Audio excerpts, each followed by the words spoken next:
से हम छूट जाएंगे, क्योंकि ये मोह रूपी रस्सी में बंधे हुए हैं। यदि कोई परिवार मर जाता है तो सदा उसके लिए रोते रहते हैं, लेकिन यहाँ पर बताया गया कि ये संसार नश्वर है, तो नश्वर के लिए रोना कोई काम का नहीं है महाराज, क्योंकि रोते रहोगे तो आप रोते रह जाओगे, क्योंकि जाने वाला तो चला गया, वो कभी लौट कर नहीं आएगा।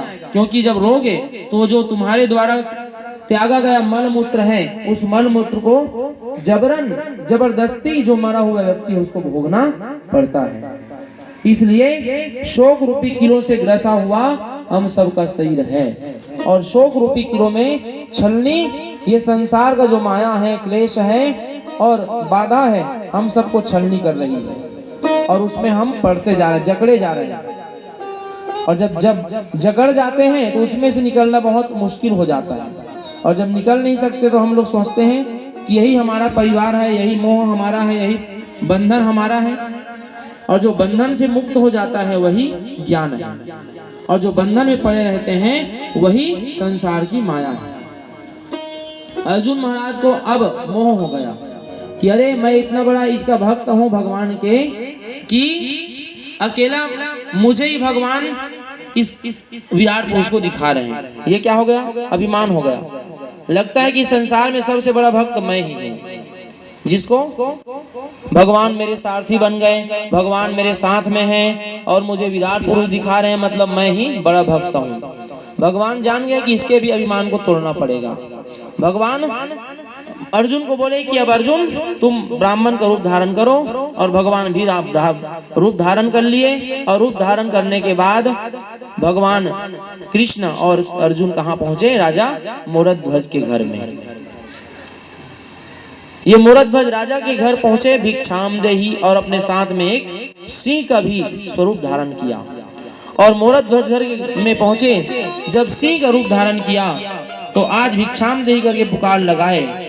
मोरध्वज राजा आए, आकर उनका स्वागत सम्मान किया, और स्वागत सम्मान करने के बाद जलपान करवाया और भोजन बनाने की अनुमति मांगी। भोजन बनाने की जब अनुमति मांगी है तो भगवान कृष्ण ने कहा कि महाराज हमारे लिए आप कई प्रकार का भोजन बनाओगे, वो सब तो ठीक है, लेकिन ये जो हमारे साथ आया हुआ सिंह है, ये सिंह क्या है? मांसाहारी है, मांस का भक्षण करता है। इसको कोई अन्न भोजन की आवश्यकता नहीं है, और आपके दर पर आए हुए भिक्षुक कभी खाली नहीं जाता है ना। तो ये भूखा है हमारा शेर, इसके लिए मांस का भक्षण का व्यवस्था कीजिए। तो क्या करूं महाराज, मांस भक्षण में कौन सा मांस चाहिए? तो बोले कि जो तुम्हारा एकलौता पुत्र है उस पुत्र को तुम भोजन बनवा दो।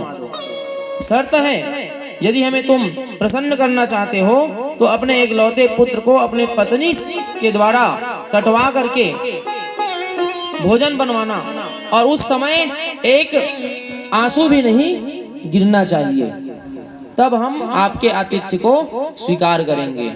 इस बात को जाकर रसोई घर में महाराज मोरध्वज ने अपनी रानी को बताया, और कह रहे हैं क्या? सुन रानी जोगी आए हमरो दुआरी, सुन रानी जोगी आए हमरो दुआरी, सुन रानी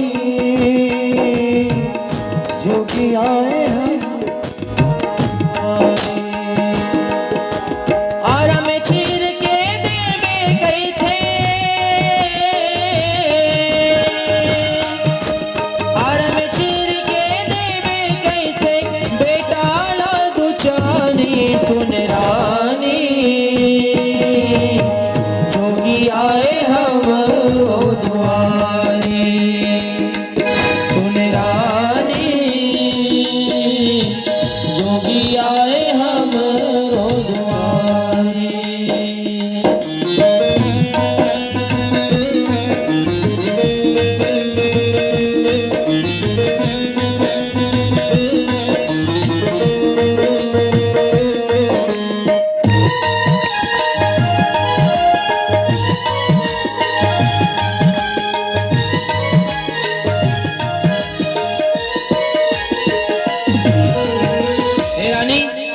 आज हमारे दर पर दो जोगी आए हुए हैं, साथ में सिंह हैं, तो वो उस जोगी का एक शर्त है, संकल्प है कि हमारे जो एकलौता पुत्र है उसको तुम आरे से चीर करके भोजन पकाओ, लेकिन इसमें तुम्हारा एक आंसू भी गिरना नहीं चाहिए। बघवा भूखाए हावे खाही एक फाकीला, बघवा भूखाए हावे खाहे एक फाकीला, एकलौता पुत्र ल दे दे कस करके छातीला, एकलौता पुत्र ल दे दे कस करके छातीला। अरन बरन झन रोवे गावे, अरन बरन झन रोवे गावे, हम नहीं रही बोए दुनिया मां, रही जही कुल की निशानी सुन रानी, जोगी आए हमरो दुआरे सुन रानी, जोगी आए हमरो दुआरे। आज महाराज मोरत ध्वज बोले कि हम नहीं रहेंगे, मर जाएंगे, लेकिन यहाँ पर क्या छूट जाएगा? हमारा नाम, हमारे द्वारा किया गया कर्म, ये छूट जाता है महाराज। और आज हम मर जाते हैं, मरते मरते मर जाते हैं जग में, करते करते कर जाते हैं जग में, और मरते मरते ऐसा मर जाओ कि नाम अमर हो जाए तुम्हारा जग में, है ना? मरना ही तो है,